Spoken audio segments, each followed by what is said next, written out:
you all once again to this webinar series on civil engineering excellence.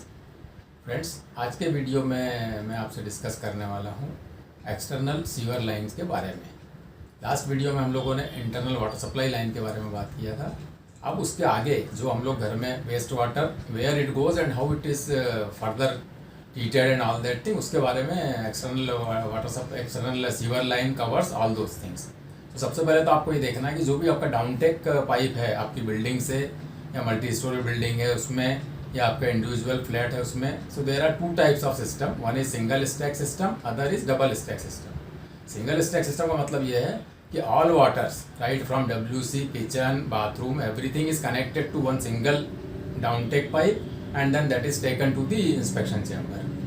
Whereas in double stack system, your kitchen, wash basin and bathroom, this wastewater is taken into one pipeline and WC is connected to the another downtake pipeline which directly goes into the chamber. So better double stack system is always better. सिर्फ आपको इसमें ensure क्या करना है कि जो भी आपका डाउनटेक पाइप जो जाएगा उसके जितने भी जॉइंट्स आएंगे, because you may have to connect it with a Y joint and at every flat level, every floor level, joint आपके एकदम वाटर टाइट होने चाहिए। क्या होता है कई बार आपके शाफ्ट के अंदर एक्सटर्नल वॉल में जॉइंट से यदि कुछ वाटर का लीकेज हो रहा है which will not be noticed inside the flat, और धीरे धीरे वो लीकेज आपका वॉल में ट्रैप होगा। वॉल के बाद में it may go to even RCC and RCC में जाने के बाद में अंदर रीइंफोर्समेंट में कॉन्टैक्ट यदि आ गया मॉइस्चर और एयर मिलके देना, rusting problem, as you know, it is a very severe problem in concrete. So that rusting of reinforcement may start and it may damage the life of the building. Actually, this fact is applicable for water supply lines also, which I have discussed in my last video. So in this connection, this cracking and spalling of concrete, you can see my video, the link is there on the screen. Now coming back to our point, so these all joints should be properly intact. That is one point you have to ensure. Second thing is the first point when it comes to the ground floor. So this WC pipe is directly connected to the inspection chamber, but the kitchen waste and bathroom waste, wash basin waste, this is taken to the gully trap. Gully trap is another water trap seal. It is a basically water seal which again prevents the entry of this insects and foul smell. So it is a bigger seal that way you can say, and water seal height is about 100 millimeter. So it is made of this stoneware pipe, stoneware pipe material, and then from gully trap, whatever this things are coming out, it is connected to the inspection chamber. Now inspection chamber, what should be the size and what should be the depth of the first chamber? See, this minimum depth of chamber should be 300 to 400 millimeter, because in case of little water pooling, it should not so happen that water is splashing out. So that you should ensure.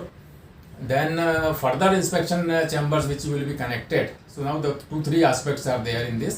One is the diameter of the pipeline, another is the gradient of the pipeline, and distance between the inspection chambers. So first distance between the inspection chamber is generally kept 15 to 20 meter or 15 to 30 meter, and it depends on the layout also. Wherever the turning is coming, you may have to introduce an inspection chamber, or you are changing the route, again you may have to introduce another inspection chamber.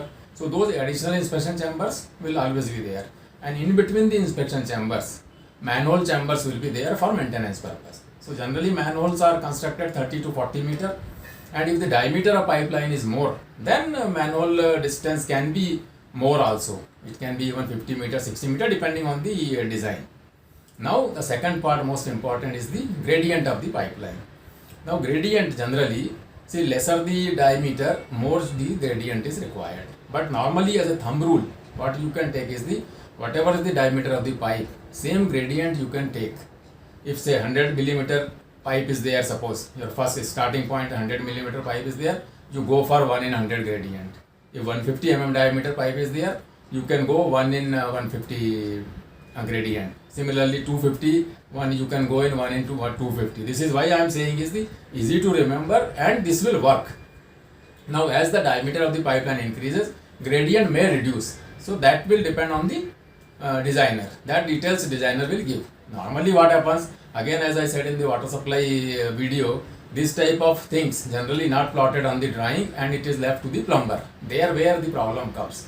Because this is another very important field where people generally ignore things. and normally their idea is to once it is going into the residents को they don't bother ना, आपका building से एक बार sewage निकल गया, where it is going and when that trouble will come, unless and until your WC is choked nobody will bother. So this is what very important things are there. Then another is the self cleansing velocity. One term is there. Self cleansing velocity is nothing but a velocity with which the sewage will flow.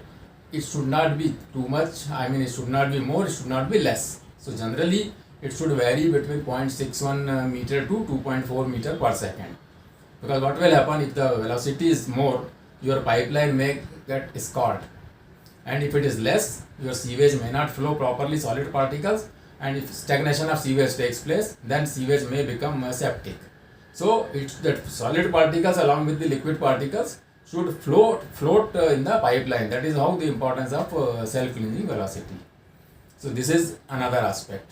Third is the space for the foul smell in the pipeline. See, pipeline is never runs full. Sewer pipelines are designed in such a way that there is always some space left on the top to have the space for the this foul smell. Like your up to 350 diameter, I think that it is designed as a half full pipeline.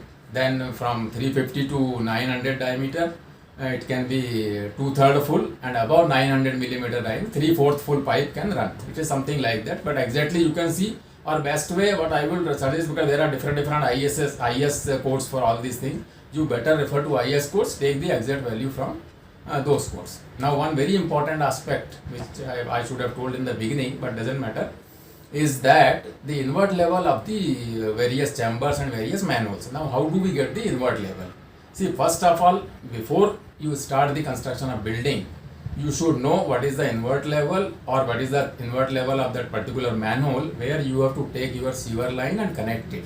Then reverse way you have to work out, and you have to cross check whether the exact desired gradient is available or not. If it is not there, then you can raise the plinth level of your building. Once you construct, then you don't have a choice. Or in that case, you may have to construct another chamber with a drop manhole and so many other additional things. So this is one very important thing, invert level. And second thing, whenever you are constructing these chambers and manhole, always doubly cross check the levels, because sometimes it happens because of some mistakes in taking levels and all thing. You may lay the pipeline and later you come to know that the complete gradient is not available and sewage is getting stagnant. So that you should avoid. Then another one more line, testing of the sewer pipeline, which generally at site nobody does.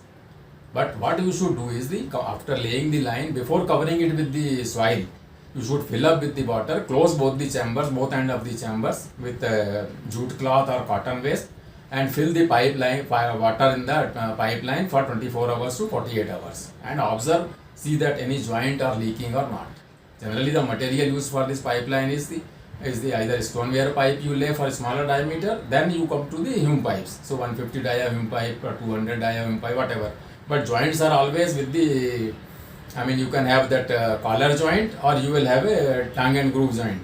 But whatever joints you are using, pipe you are using, ensure that the joints are not leaking. Because again same thing will happen, that sewage water will flow into the ground, and sometimes if the leakage is more, which if after covering you will not come to know, and then water will go into the ground. So these are the small precautions, but these are very, very important. So you should take care of all these things. So friends, I hope this whatever I have discussed matter is clear to you. And next video में हम लोग बात करेंगे where sewage is going, how it is treated, how it goes further. So next video में उसके बारे में बात करेंगे. So friends, मुझे उम्मीद है आपको मेरा ये वीडियो पसंद आया होगा. इसको पसंद आया है तो अपने फ्रेंड्स के साथ लाइक करिए, शेयर करिए, और चैनल को यदि सब्सक्राइब नहीं किया अभी तक तो चैनल को भी सब्सक्राइब करिए. बेल आइकन जरूर दबाइए, so that you get the notification for my next video. Thanks for watching. Thank you.